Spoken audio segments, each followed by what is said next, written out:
Hi, my name is Elizabeth Cunningham, and I am here with Big Book Analytics, speaking with Jasmin Iolani Hakes about her publishing journey for her debut novel, Hilo. Welcome, Jasmin. It's good to have you. Happy to be here. Thank you.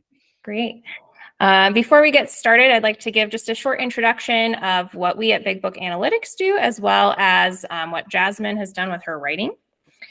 So again, I'm here with Big Book Analytics, and our goal is to help authors write a query letter that agents can't ignore.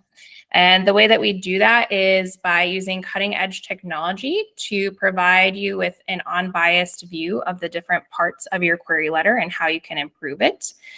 So we can analyze different sections, and we can also provide a full package to help you analyze and improve your query letter. Jasmin Iolani Hakes was born and raised in Hilo, Hawaii.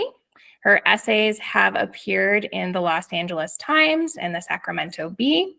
Her debut novel, Hula, hailed by Oprah Daily as having a voice as spellbinding as the rolling surf, has been named one of the best books of summer by both Harper's Bazaar and Elle. And again, welcome, Jasmin. It's nice to have you. Thank you. So why don't we jump right into our questions here? Could you actually tell us a bit about your writing background and also what inspired you to get into writing? Yeah, sure. I have no writing background. Well, I have a very extensive reading background. So I was very much like, I think a lot of writers, just very much a reader. And that was how I processed the world and the lens through which I saw the world. And I I think one of the things for me was I had a lot of questions about just when I was coming of age, life in general. And I never saw in books anything that reflected the world that I lived in and the language we spoke and the challenges that we had and even the concerns and things we had to overcome. And so I think there was a seed in me that was always searching for that book that reflected something and helped me make sense of questions that I had and about belonging and identity and all of those things. And so my journey towards writing, I think, happened fairly organically. And much later, I had left the islands for many years and started kind of without really verbalizing, maybe that was a little imposter syndrome or something, without really kind of even acknowledging to myself that I was trying to become a writer. I started trying to write this story about Hawaii. And I think that was a little bit of homesickness. And so for 10 years, it wasn't even that I was trying to be a writer. I just had this story that was kind of haunting me. And so I'd go and I didn't have the craft skills to, kind of extricate it from my head and put it into words. And so I started seeing, and I was a single mom, so I didn't have a lot of time and I didn't know what an MFA was. I had no clue. So I started like going to, friends who had writing workshops or reading a lot of craft books and trying and trying to write this thing and not really understanding even what I was doing. And so about a decade passed, as they do, and I finally just said, I don't have the craft skills to do this, but in that process I had been kind of building, without really realizing it, a writing community and learning about other opportunities. So I had been applying to this residency, and right about the time when I said I'm done, I can't do this, I got an invitation to go to this residency. And I just said, well, I can't not accept it, but I'm not going to tell them that I quit writing, So on my way up there to the residency, I kind of just thought about, this is my first chance really as a single mom. I have 3 weeks of no responsibilities, struggling to pay the bills and all of these and buy food, my kids.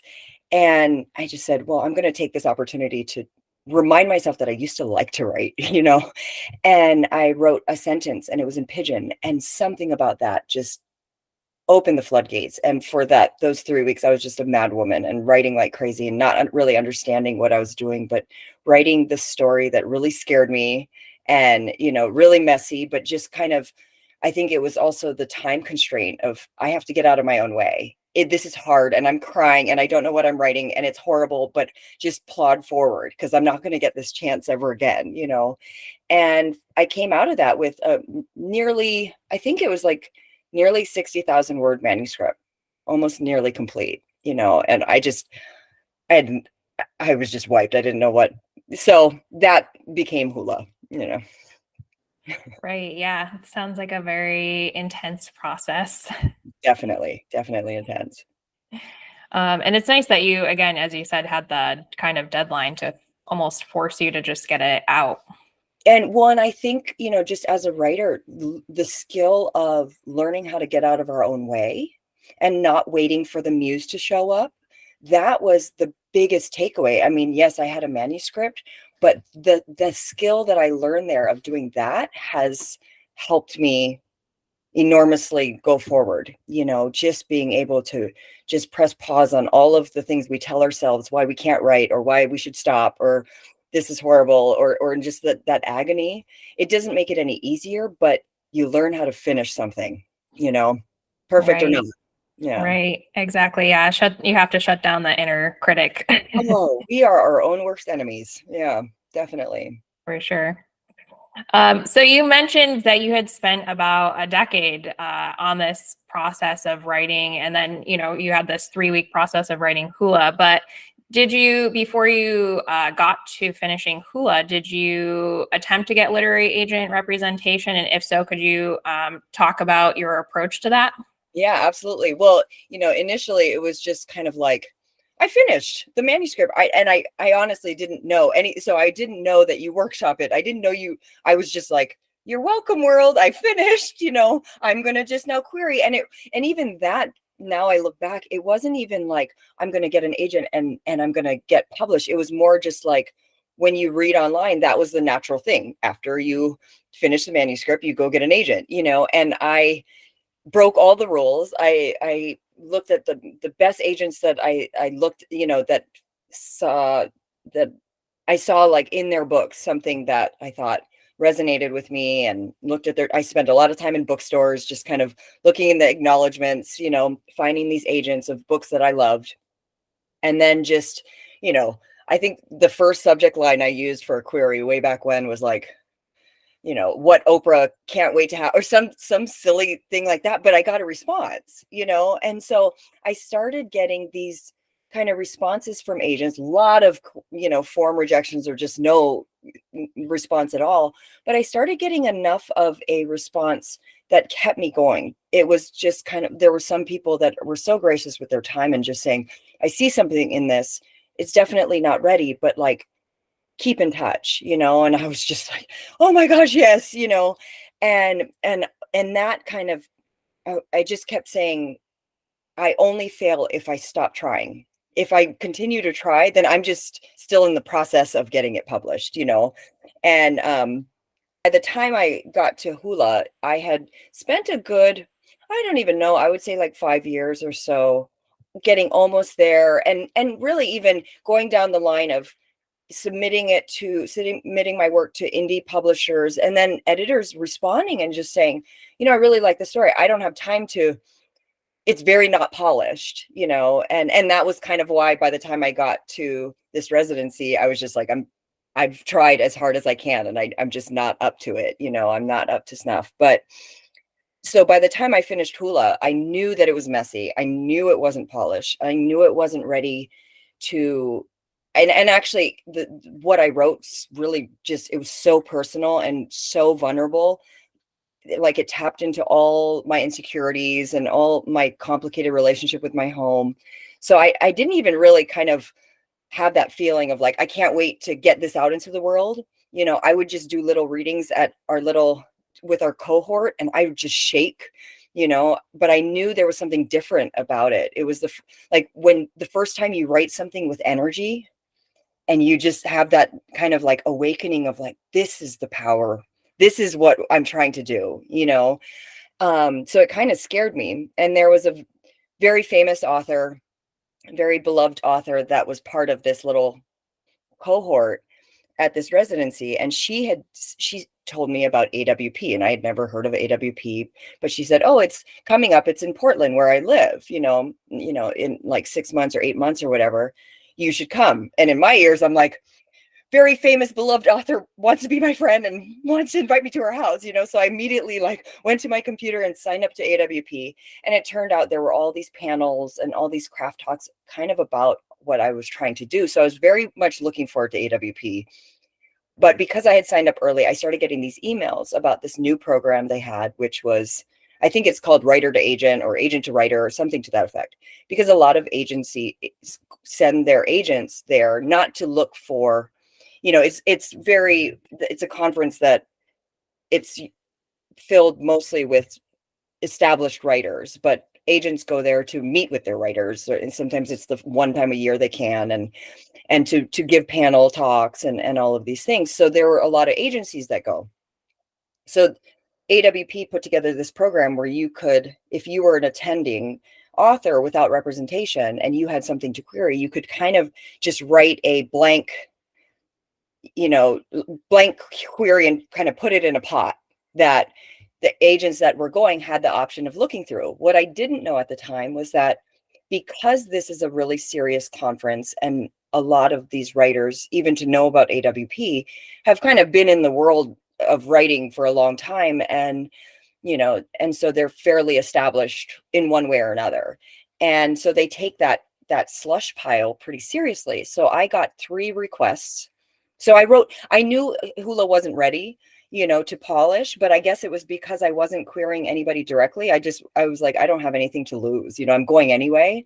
And if they say no, they have to like say no to my face. And so I wrote just kind of a very generic query letter, but the query letter was, and I'll kind of go into that just because that's, that step that is so integral to this process, or can be. The query letter, I guess I made it very simple because I had spent years writing queries letters and kind of knowing what didn't work and what got at least a personalized rejection. And I basically said, this is the story of Hawaii that you've never seen before. This is a story about a girl trying to dance hula, but her mom's a famous hula dancer and she comes from this prominent Native Hawaiian family, but she's basically adopted. And that tapped into, those feelings of belonging and the questioning, since I'm white passing, and so I didn't go into it at length, but I just kind of tried to tap into my emotional connection with this work and what I thought was the most unique thing about it, and what I learned after. So I got 3 agents who requested the full, and the first, when I went to AWP, the first one met with me and said, it's great if you polish it a little bit, and we talked a lot about that, and that was what I expected. Second said relatively the same thing, but then she said, like, come back to me when you learn how to write. So I was like, okay, I'm done. I don't want to meet with the third. And the third just said, this is what I've been looking for. And yeah, it's not ready, but I'm an editor too. We'll get it ready, and sign me on the spot. And what I learned about the query process was that even though it stood out because of, its uniqueness and things like that, and it stood out to this agent, and it was just one of those, I got very lucky. I got the right agent at the right time. It was more so that the reason it sold at auction was that for 4 months, I was working on her edit notes and trying to really work on it. But because the query had a very clear pitch, it was very easy for her to talk about. It was very easy for her in that time. She was going back and forth between LA and New York, and she'd have lunch with editors that, for other books and stuff. And she'd say, here, there's this book and da, da, da, and the query gives them if they can make you excited about it in one sentence, because then these editors got excited, but then your acquiring editor has to take it back to everybody else in her sales team, right? And convince them. So they need that 1 or 2 sentences that say, this is a book about, and everybody goes, oh my God, that's amazing. And that's where I think the query is, you're enabling not just yourself to get an agent and your agent to get, engaged with an editor. You're engaging them so that they can sell it to their team. And then the marketing department gets excited, and, and the publicity department gets excited, and the booksellers get excited. And yeah, honestly, it all starts with that query letter. Very long answer, so I'm sorry, but yeah. Right. Would you say then that the number one thing that you found with query letters, do you think that it is just that clarity? Yes.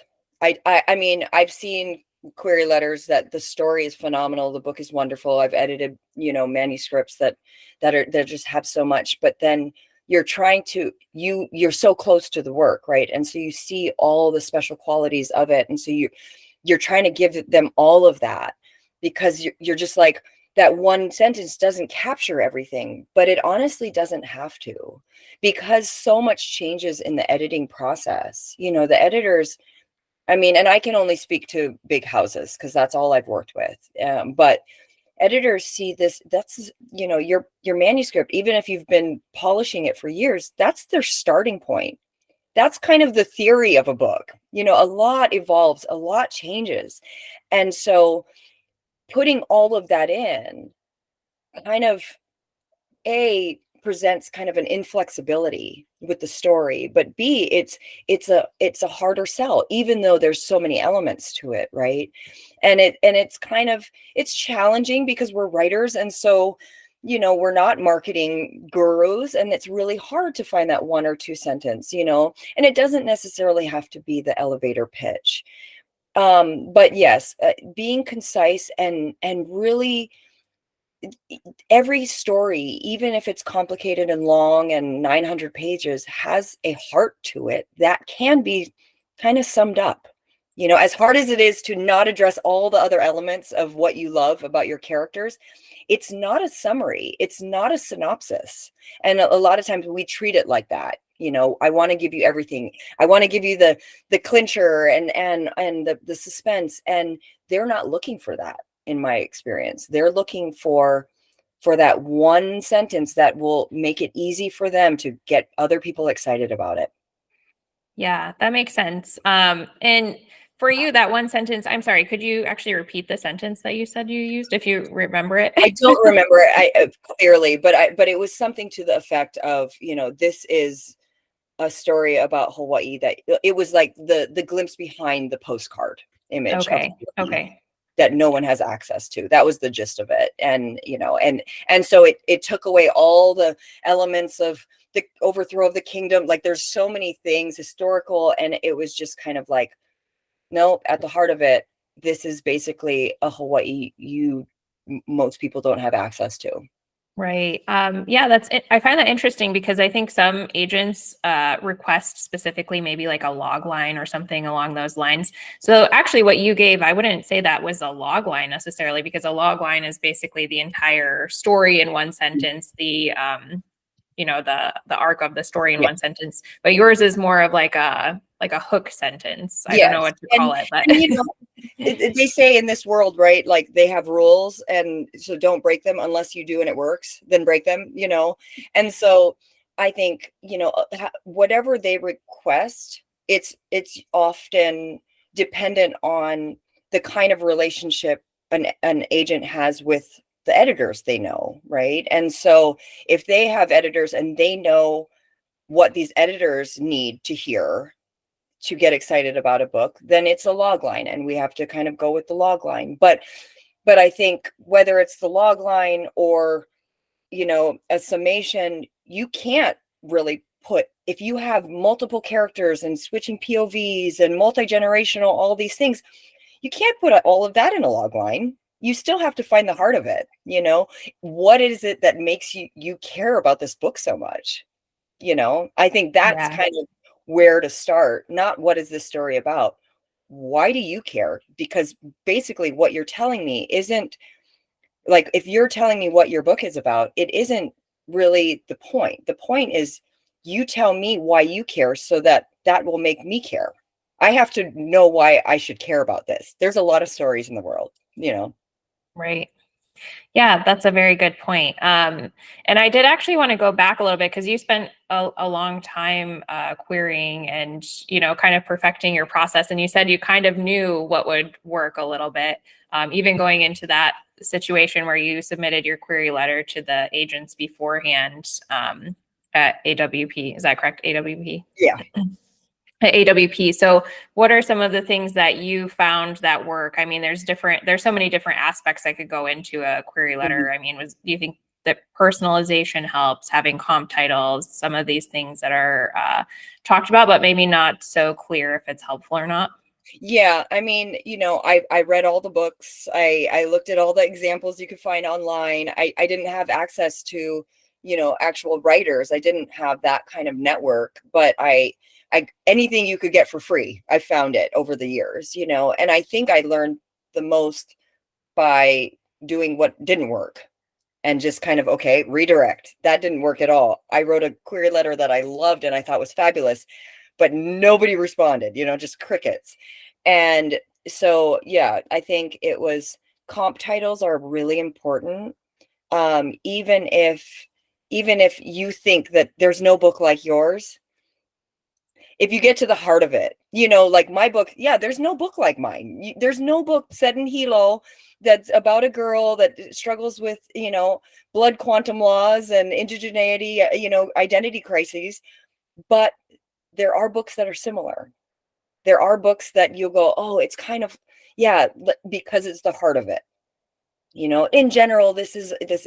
And so comp titles, again, really help sales teams. And so you do have to help them out a little bit, when because they're thinking about those things. They're thinking, how can I pitch this to the world? How to get the world excited about this? Because the world, frankly, doesn't have time to read a log line and read all, a summary or a synopsis, no matter how well written it is. They want the guts, they want the blood and the heart.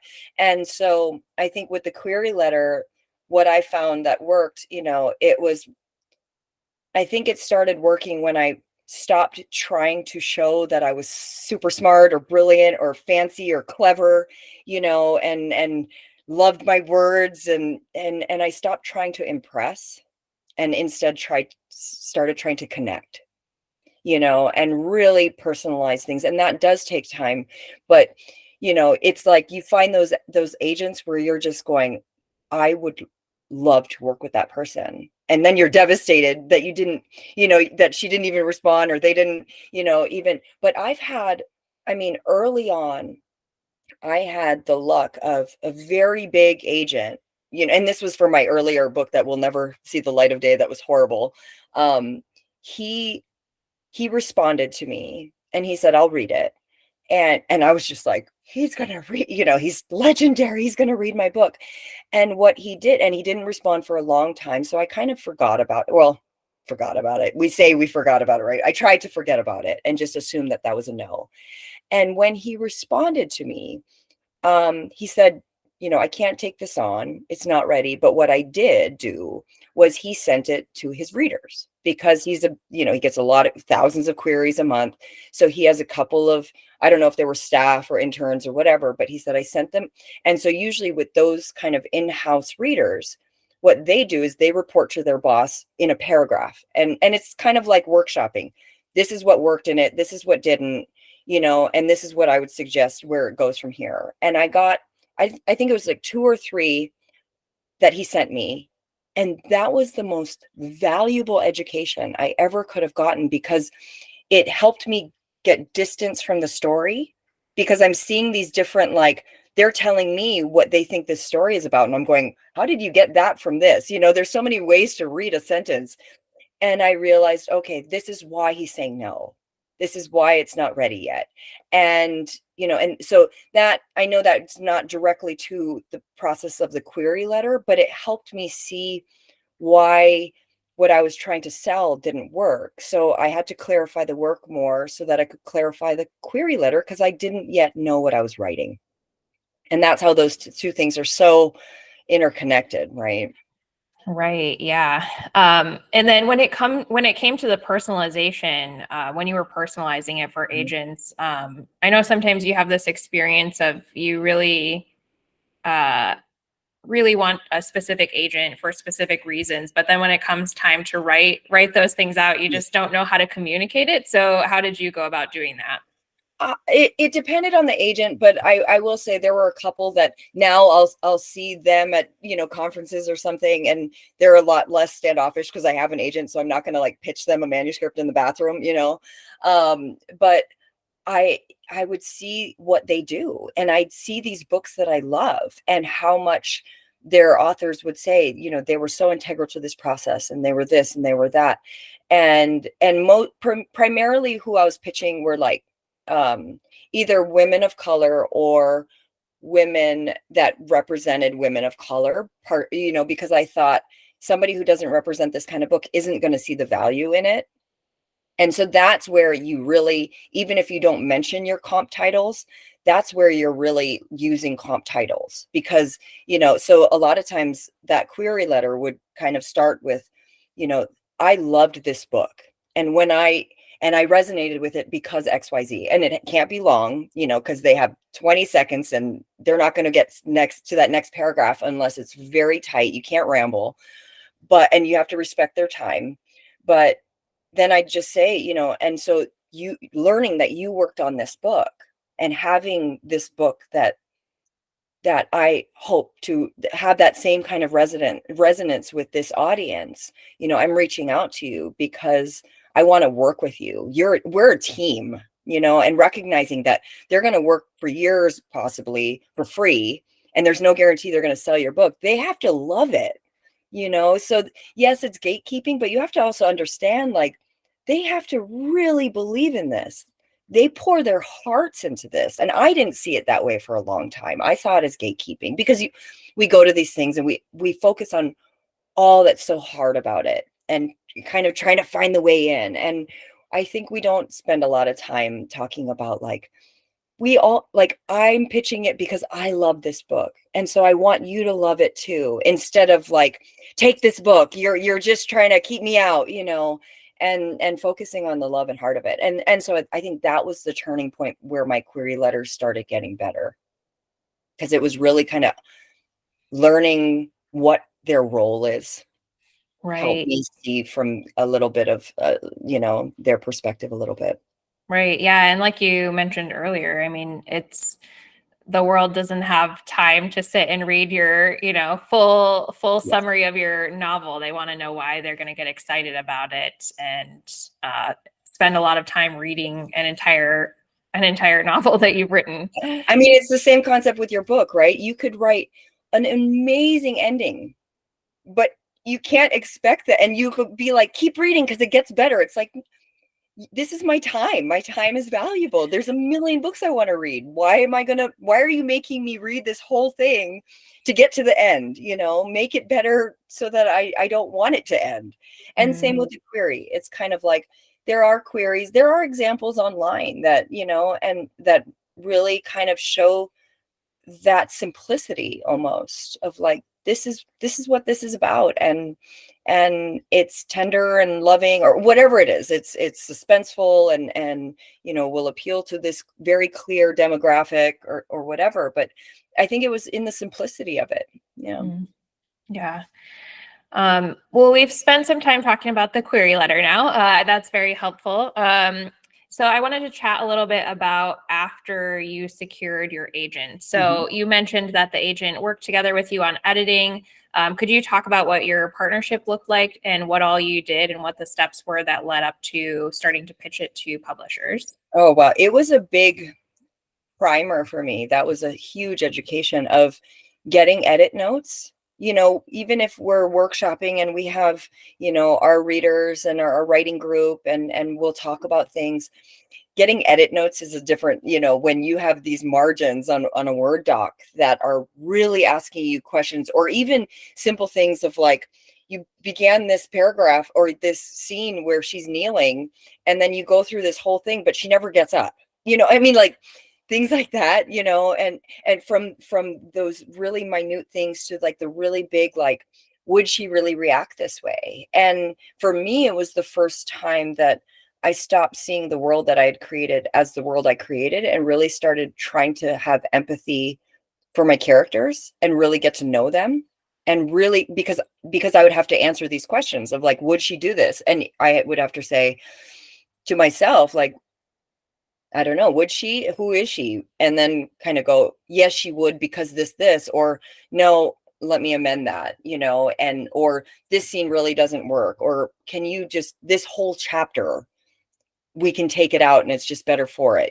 There was a lot of that, and it was it was tough. I mean, some of those things that I took out were painful, but because we had this established relationship of, we talked a lot. And I'm lucky, and I know a lot of people that don't have that kind of relationship with their agents, and that works. But for us, this was such a work of heart that she and I had to have a lot of conversations of not just this story, but who I was as a writer and what I was trying to write in general, so that she could come with her editing hat with that perspective of like, this is what she's trying to say. And my job is to help her say it better, because we are so close to our work and we can't read it a lot of times because we're in the trees, we're only seeing the trees. We have no idea we're in a forest, and so really trusting her and going back and forth and that was a lot of her time. And I immediately realized, I'm like, 15% is not enough for what she does,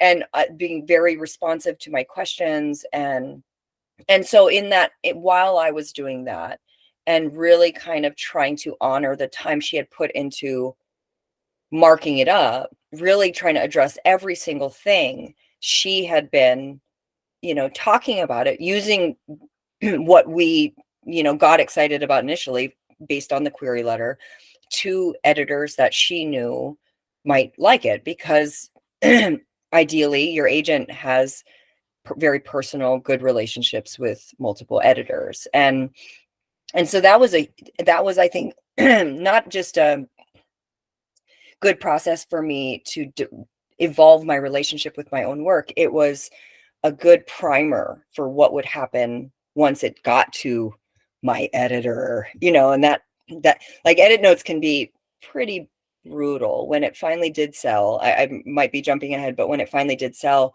you get that first round of edit notes, and you'll get a letter basically that says like, and it's a long version of what I got from that very big agent, right? This is what I think your book is about, and I love these parts, and these parts we got to and sometimes you're like, why did you buy it? You know what I mean? You don't like anything about this book. But it's kind of like learning to, you have to switch gears. You're now not in writer gear, you're in author gear. And for me, because I didn't come from that world, I learned the difference just by, kind of jumping headfirst into the deep end without really looking if there was water first. It's very interesting background information to know. I think for people that are querying, they're curious what the process is like after you get the agent. So that's helpful to know. Could you talk a little bit too about, so you went through the editing process, you guys had a very close working relationship, and then when it came time to pitch the publishing houses, what does that whole process look like of actually selling the book? Well, I got lucky. And so this is basically an anomaly what happened. 4 months after we signed, I think it was about 4 months after we signed. So 4 months after AWP, and a lot of back and forth. So me submitting it back to my agent and her saying, no, not quite yet. I don't know what's wrong, but it's not quite ready yet. And her having that kind of instinct of, no, do it again, do it again. While I was doing that, she was kind of building the hype because she was excited about it, and she was just saying, guys, I've been, looking for this book, and I can't wait to show it to you. It's not ready yet. And it was almost kind of like we couldn't have planned it better, because I wasn't ready to submit it. It kind of increased the anticipation of it. So I forget, she sent me a letter of, here's who the editors I'm thinking would be the most excited about it. And here's a little background on them and why I think they'd be excited about it. And so I think I'm going to, they all kind of express interest in it. So I'm going to give them the opportunity to read it. And it's very much like pitching your query or something to your agent, because basically she's doing that now, right? She's pitching it with a query letter. So she's writing her own query letter. And that was interesting for me, because she showed me the email. She's like, this is how I'm going to pitch it. does that sound true? Does this resonate? Am I pitching it in the right way? Because if she pitches it in the wrong way, or not the wrong way, but in a way that doesn't connect with what you're trying to write, or who you are as an author, or even what you can do, as far as just your branding and who you are, if somebody buys that and you can't, then it's not a match, because they have this different idea of where the end goal. And so she had, the whole uh query letter to me and these people, and I'm already like, I'm not going to say like don't pitch to somebody, these names and these houses are, that's huge, so I was already in surreal territory. But so she sent it out, and that process I know can take a long time. Sometimes you get one editor who's interested in it, and they're going to say they're going to read it when they read it. And so I do know people that manuscripts that have been on submission with an agent, they already have books out or whatever, and it can take a long time. But because the publishing world is also very small, if there is something that people kind of have already been kind of if there's a little bit of buzz and other people get the sense that somebody else is interested in it, it adds to the incentive for them to really hurry up and read this thing. And so we weren't on submission for very long. I don't know. I don't remember, honestly. I was very surprised. It might have been like 2 weeks or something. And she was warning me. She's like, I don't know if anybody's going to come back. There's no guarantees in this. And she had prepped me for like, if none of them are interested, here's the second round of, who, maybe a bigger kind of chance, and maybe not a 1,000%, connect, but maybe they might be interested in it. And so I was kind of gearing up for a really long wait. But I think she got feedback from 5 or 6 editors fairly quickly. And because she knows her job and this is not her first rodeo, she kind of communicated to me that she said, I think we have enough interest to kind of go the boldest route, which is very much a gamble, but that's how much she believed in it. And she said, so we're going to do the most aggressive kind of auction. We're going to tell all the people. And I jumped a step. When those editors emailed my agent to say, I'd like to talk to her before they're going to bid on it or before they're going to even buy it, they want to have a conversation with you, because that is a working relationship. Same like with your agent. They want to know that there's some compatibility. It would be agonizing and nothing good come of it if you guys can't work together, right? And they want to see how you can present it and if you can talk about it. But also they want to tell you, right? It's kind of like a weird job interview for both of you. You're each interviewing each other, but they're telling you, this is my idea. This is why I'm excited about it. This is where I want to go with it. And sometimes it's like, that's not really what it's about. That's like, I don't see that. I don't know where you're getting that, and stuff. And so sometimes you get a sense, even if you really want it to be published, you're just kind of like, there's this lackluster vision for it, or just a disconnected vision for it. And so I had conversations with each of these editors, and that was basically, and I didn't know what to ask. I didn't, but over, after 1 or 2, you get a sense of like, oh, this is what this is. We're feeling out this is our first date, basically. And we're deciding if we want to get married, big jump. It is a big jump. And so after every call, I then talk to my agent and say, this is what we talked about, and this is how I feel about it. And could I work with her or them or him? And would this be the best? And this is what the thoughts were. And so we logged that down and on to the next. And then all of those editors said, yeah, we want it. And so she basically said, this is the most aggressive way, but I think they really do love it, and they connected with you. They liked you. And so she just kind of, I basically it was emailed everybody and said, you have one shot. We're going to go live with this auction at this time.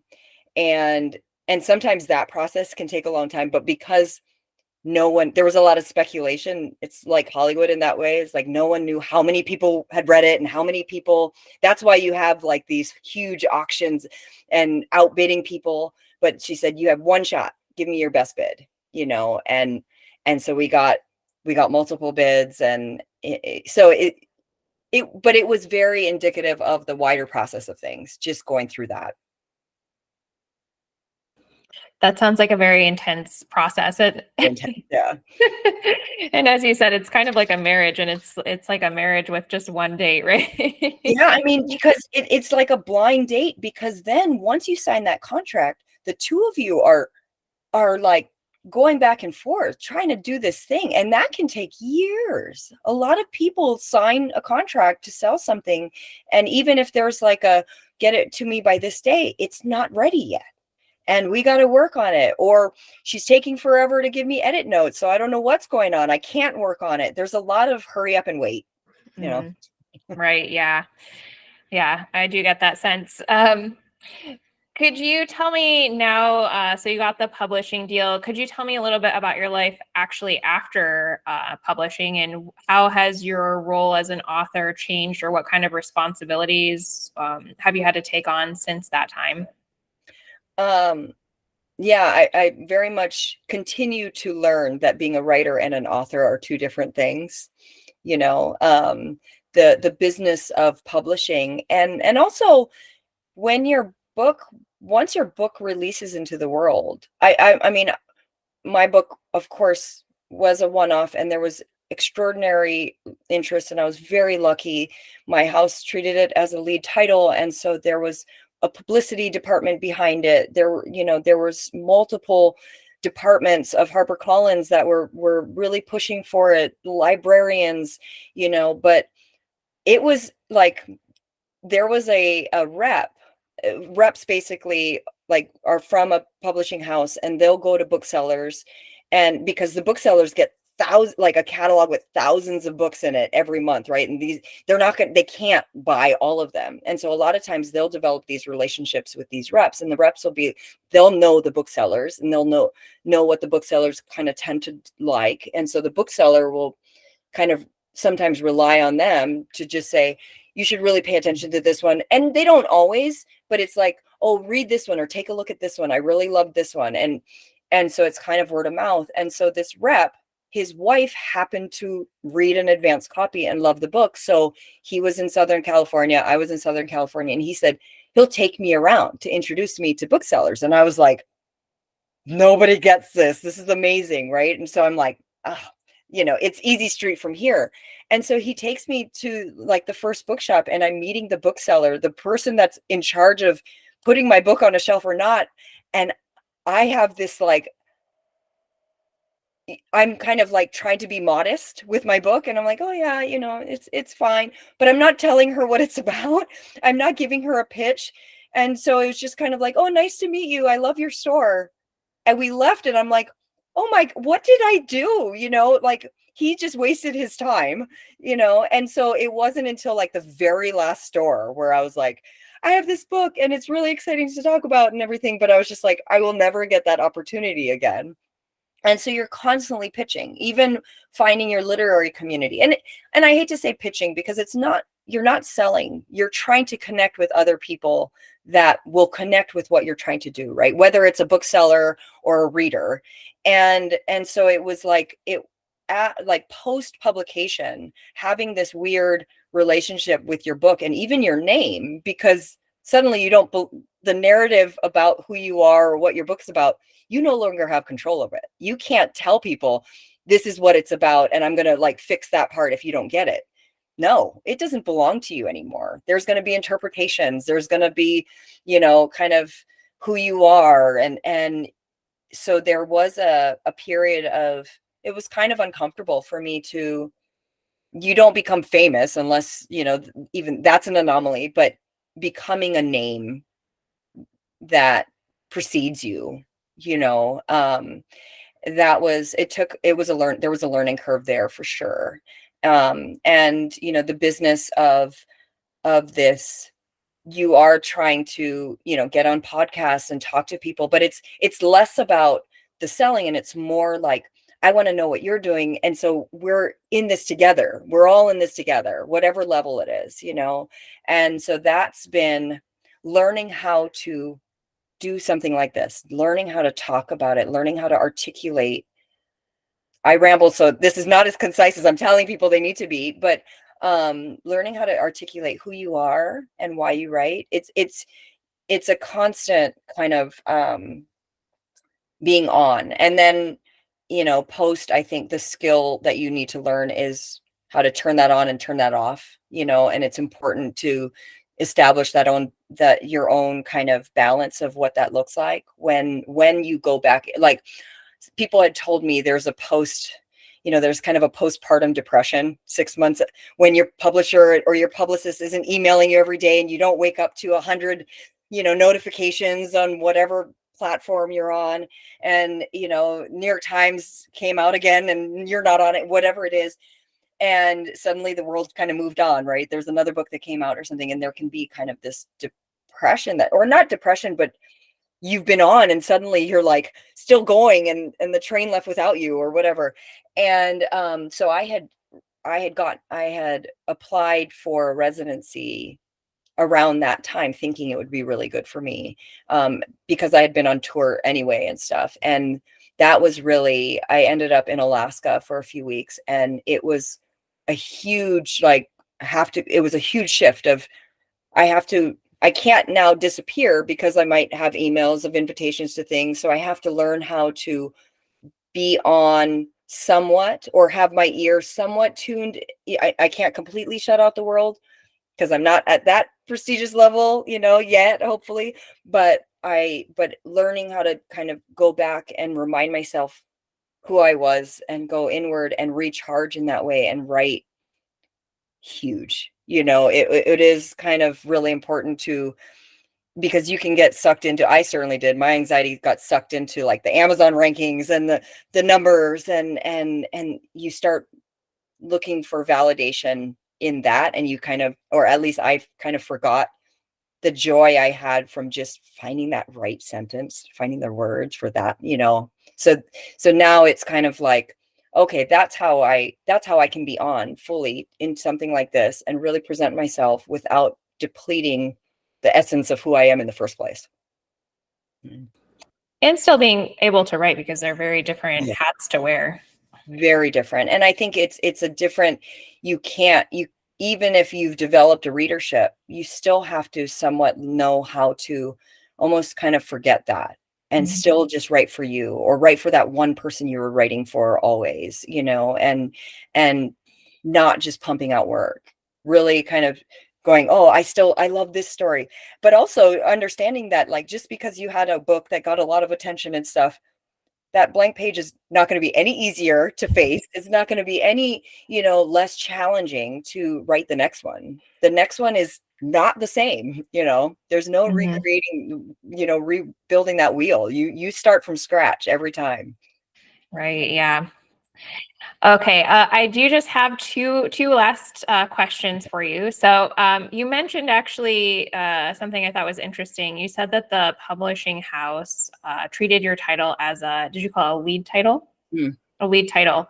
Um, so I'm curious, what does that mean and how did that play out? So with Big Fives, and this was something I learned from my agent too. She's been very helpful, kind of holding my hand through all of this. You know, because we had interest and the majority of the interest came from Big Fives, she would say, you know, like, this is a really big editor and a really big house. My consideration is you might not be high on the totem pole, right? Like, sometimes people go to indie publishers and you're one of 3 titles. So they love it and their whole team is gearing for you because they have 3 titles that year. With Big Five houses, there's a prestige to it, but they are literally publishing thousands of books a month. They have hundreds of imprints, you know, and so if they might like your book enough and think it will sell, but they only have 5 publicists. Their marketing department can't take on every single book, you know, and so sometimes you can get kind of lost in the noise of that. Your book is out, you know, but it's on you to sell it. And so that's kind of what they call like mid list. Well, they'll release it and I'm speaking in generalities. There's always an exception to the rules, but my understanding was like, if you're mid-title, if you're lower on the totem pole, maybe it goes straight to paperback, or maybe they give you a small advance and you just kind of have to get creative with how that comes out. And there's been big books that come of that, because we honestly never know. They have a lot of projections, but we're all guessing. We don't know what people, and that's why we have these anomalies of these titles, right? Like, but that title did this and it broke all the rules. A lead title is when they say, this is the title that in our catalog that we're sending to this, the representative that's going to take the catalog to the bookstore. Your book is going to be like, your title is going to be on there and your cover is going to be in a picture there, because they can't do that for every book, and it's all those little things that go into being a lead title. It's they start putting it on their channels, they start talking about it, they're elevating it in a way, they're allotting resources. So I'm on the phone with the head of publicity, the head of marketing. We're talking about campaigns. They're taking the resources, they're printing even advanced copies, because that costs money. And so they don't do that very often. They're sending those things out, trying to build word of mouth, but there's no guarantee. They can send out 100 copies to the biggest bookstagrammers, and if that bookstagrammer doesn't like it, they're not going to post it, So it's a gamble. They're basically gambling. And so with their titles, I think a good way that I've visualized it, it's just kind of like, you have all of these titles that they're putting out in that season, and they only have so many chips, and this is what they're going to put their money on. It's kind of like a card game. And so so a lead title just gets more chips, and it often doesn't pan out. There's not a lot of kind of direct correlation between sales and that, but it certainly makes it harder. I was very lucky to have and still have a publicist and all of those things, and the mechanism of it, but it doesn't guarantee sale. Yeah, that makes sense. But that is a very interesting information to know. Okay, so my final question for you is just, do you have any words of wisdom for someone who maybe has a manuscript and they're just starting on attempting to get their manuscript published? Any words of wisdom from your journey that you could share? I would say the most helpful thing for me in my journey, kind of, blind leading the blind for me, was when I started really, it was a paradigm shift to when I was in the querying process. And then when we were in the, sales process of, I'm trying to connect with like-minded people that love what I'm doing, and we want to build something on it, and kind of stop seeing it as this antagonistic, like, I'm trying to penetrate, like, listen and hear me, and and you just care about sales and platforms, and it's like, there are people in this business that they're people, and they love books, and they're passionate about it, and they're super smart, and it's like, I'm just trying to find my way to my people. Same like when you go to meetups, when you're new in town, there's going to be people that you connect with and it's easy to talk to, and other people that you don't. But it's not because you're bad or you're putting out junk. It's just, that's not your people, and that has really helped me, I think, with all the no's, because it was just like, okay, get better, but that wasn't my person.